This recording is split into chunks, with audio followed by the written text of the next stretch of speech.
Добрый день, дорогие пекари! Давно на моем канале не было экспериментов. Я знаю, что вы любите эту рубрику, и сегодня у нас новый эксперимент.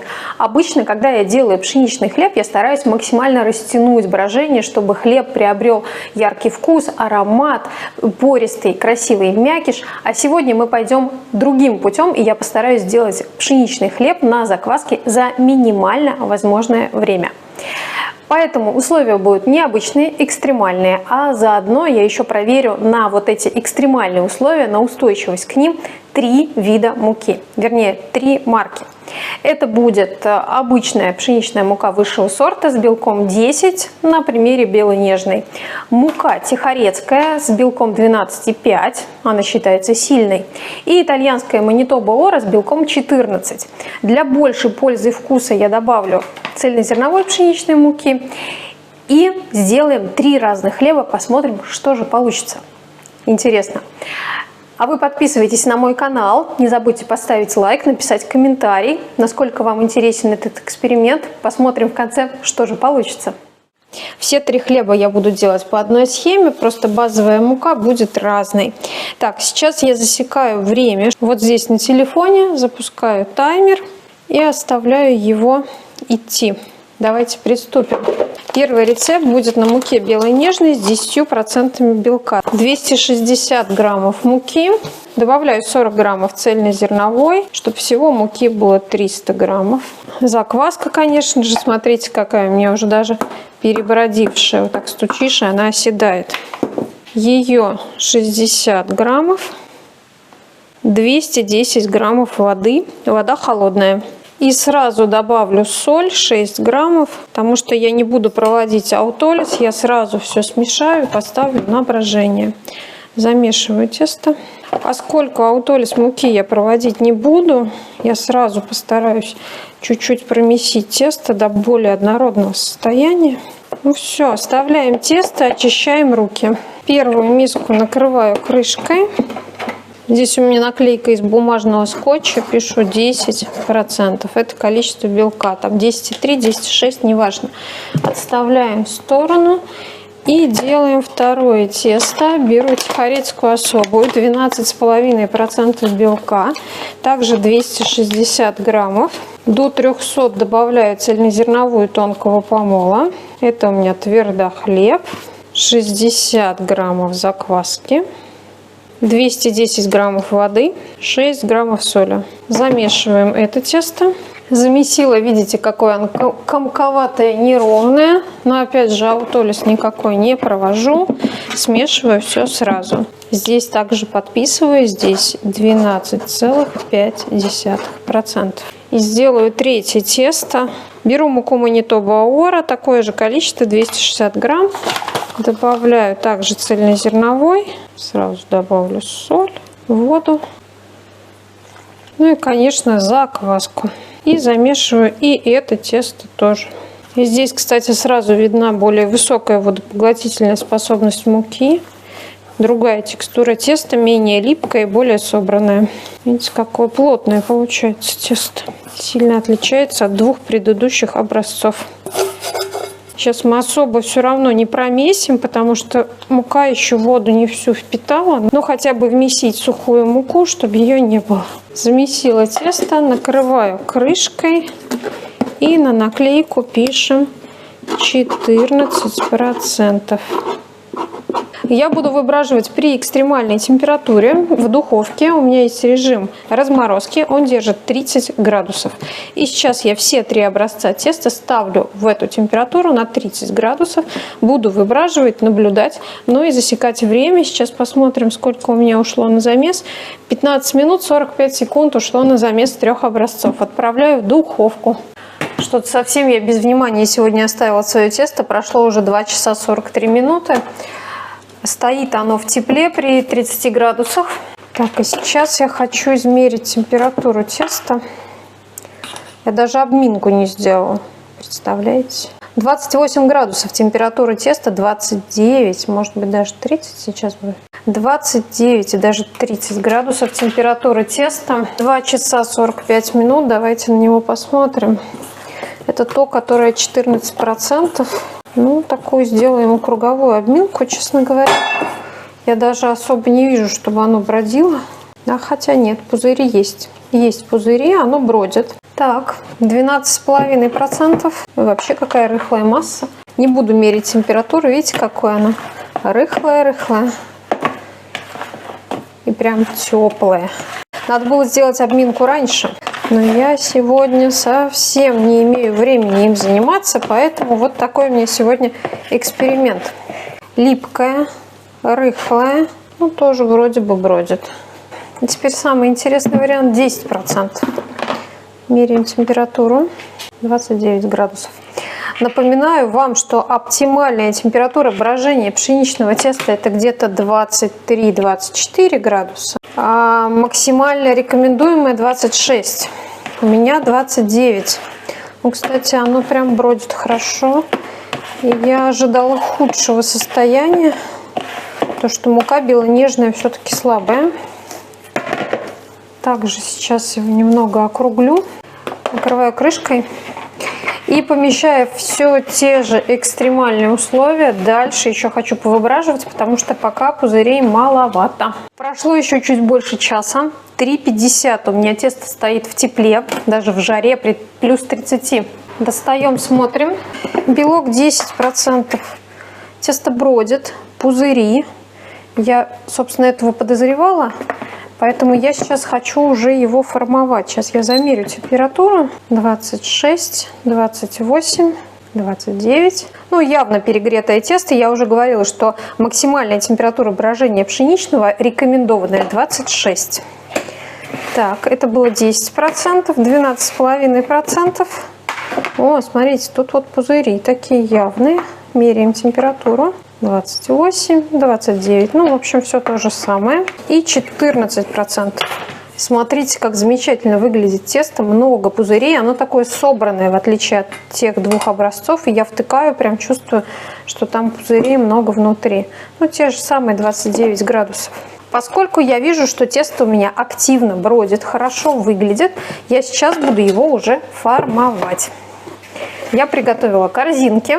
Подпыляю муку на стол, подпыляю на поверхность и выкладываю первое тесто. Такое липковатое, оно жидковатое. Вышло хорошо. Видите, какое липкое, да, такое жидковатое, растекается. Пробуем его растянуть немного. И сейчас вот так сделаем. Раз. У пузырей много внутри. Структура хорошая. Тут даже, знаете, недопеленание, что называется. Руки прилипают, тесто растекается. Оп! Видите, как тяжело с ним работать. Но пузырей очень много внутри. Залепляем швы и аккуратненько укладываю в корзинку. Кривоватый он у меня получился, потому что тяжело его залеплять. Так, это у нас 10%. Перенесу наклейку сюда. Следующий. Подпыляю на тесто. Отделяю тесто от миски. Тоже очень липкое. Липнет к шпателю. Вышло также чисто хорошо. Липнет к столу. Знаете, такое ощущение, что пузыри здесь даже как бы и поменьше. Хотя тоже они есть. И такое же оно, собственно говоря, липкое. Ой, приклеивается. Тяжело с ним работать. По текстуре оно мало чем отличается от первого. Вот по моим ощущениям. Так, беру корзинку и укладываю. Ну, чуть-чуть поровнее получилось. Это 12,5% и 14%. Здесь вот даже чисто визуально тесто мне нравится гораздо больше. Сейчас посмотрим, как оно себя поведет. Смотрите, какое оно собранное. То есть оно не растекается, оно держится вместе. Большие, крупные, красивые пузыри. И вообще оно наполнено прям газом. И видите, насколько оно все-таки эластичное и не текучее. Здесь можно было бы другую формовку попробовать применить. Ну, для чистоты эксперимента все будут одинаковые рулетами. Видите, практически не липнет к рукам. Хорошее тесто, пышное, мне нравится. Третья корзинка. Хоп. готово. Так, накрываем. Наклейка, чтобы ничего не путать. Итак, участники эксперимента готовы. Я хотела растаивать также при 30 градусах, но проблема в том, что мне надо будет разогреть духовку, успеть. Поэтому я не могу и растаивать, и греть духовку одновременно. Поэтому я сейчас их отправлю в духовку на режим разморозки на те же 30 градусов на 20 минут. Потом я их достану и начну разогревать духовку. Как раз когда она разогреется, можно будет печь. Я предполагаю, что расстойка минут 40 у меня займет. Сейчас я засекаю 20 минут. Вот 3 часа 57, то есть 4 часа сейчас примерно прошло. Ну и плюс я предполагаю минут 40 расстойки. Снова смотрим на время. 23 минуты у меня прошло с момента формовки. Вынимаю из духовки. Стояли в тепле немного. И пора разогревать духовку. Печь я буду на стальном листе. Разогреваю его на 230 градусов. Что такое стальной лист, я показывала. Как на нем печь, тоже. Оставлю ссылки в описании. Духовку я разогрела. 4 часа 50 минут. Фактически почти 5 часов сейчас. Сейчас буду готовить к посадке в духовку хлеб. Выпекать буду с подачи пара снизу, поэтому наливаю кипяток в миску и ставлю его в духовку. Начнем сначала. Смотрим на хлеб. Ай, какой он липкий. Он очень липкий. Трогать я его особо не буду, потому что пузыри я вижу, что он жидковатый. Немного растекается. Берем лезвие. Ох, резать будет тяжело, потому что он тянется за лезвие. Такой у меня получился интересный надрез, весь в зубцах. Невозможно резать. Можно было, конечно, поставить его в холодильник и охладить, но частота эксперимента требует оставить как есть.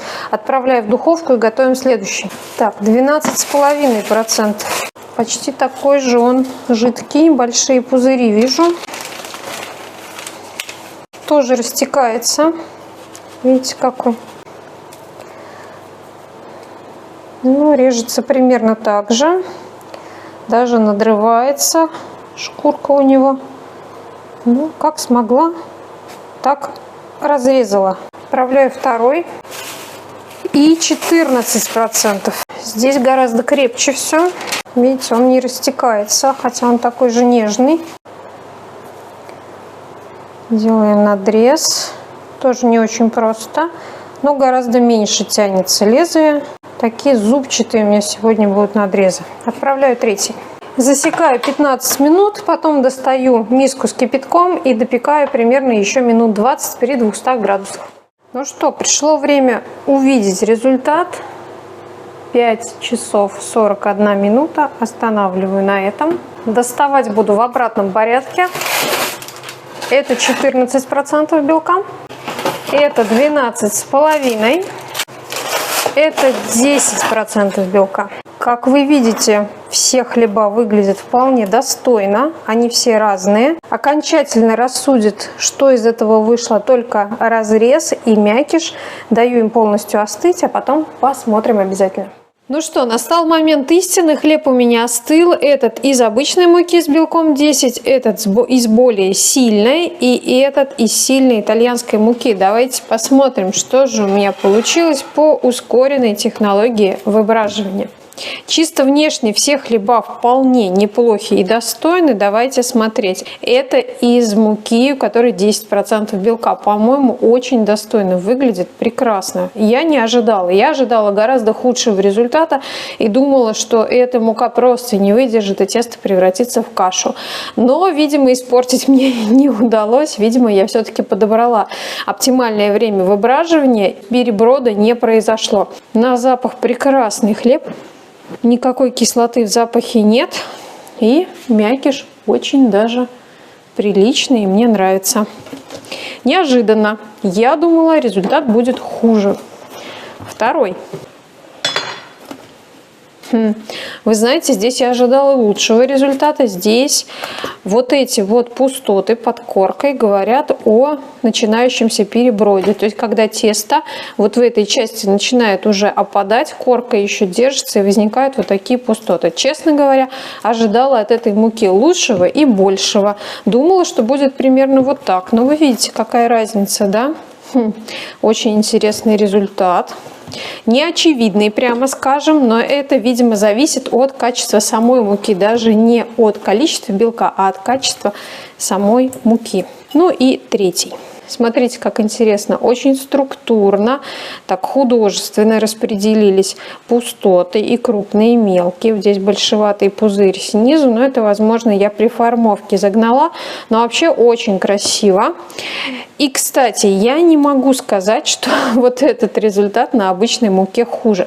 Здесь повыше гребень, побольше раскрытие. Здесь гребень такой рваный, ну потому что я его резала еще так своеобразно. Вы видели, он зубцами получился. Но вообще по мякишу очень хорошо. И, кстати, во всех трех случаях корка толстовата. Хоть я и ускоряла брожение, но корка толстовата. То есть тесто все-таки не выброженное до конца, как при холодном долгом брожении. Очень интересно. Я отрезала по кусочку от каждого хлеба. Это 10% белка, это 12,5%, это 14%. У меня уже прошло достаточно много времени после выпечки, но все-таки посмотрим. Первый хлеб. Мякиш вполне нежный, приятный на вкус. Явно ощутимая сладость. Это значит, что мука хорошо работала, хорошо отдавала сахар, и тесто хорошо бродило. Это, собственно, видно и по разрезу. Корочка вполне нормальная, средняя. Я бы не сказала, что она прям тоненькая, но и не жесткая. И посмотрите еще по цвету, да. Этот хлеб гораздо темнее, этот бледнее. Это значит, что вот эта мука лучше отдавала сахара, и он лучше колеровался, поэтому и бродил он лучше. Здесь по какой-то причине мука не смогла отдать сахар, и брожение явно было ослабленное. Это видно и по разрезу, я вам показывала. Сразу более жесткий мякиш, более резиновый, более жесткая корка. Вкус этого хлеба более пресный. Здесь слаще гораздо, здесь преснее. Здесь хороший мякиш. Плотноватая корка. Я уже делала сюжет о том, почему хлеб бывает резиновый. И одна из причин – это слишком сильная мука. Либо, если мы берем сильную муку, тогда и выбраживать нужно дольше. Поэтому у хлеба из сильной муки обычно бывает либо толще корка, либо грубее мякиш. Это нормально. Собственно, так и получилось. Толстоватая корка и такой грубоватый, резиноватый мякиш. По вкусу он похож на этот. То есть по всем параметрам, как это ни удивительно, в этом эксперименте мне понравился хлеб на более слабой муке, чем на более сильной.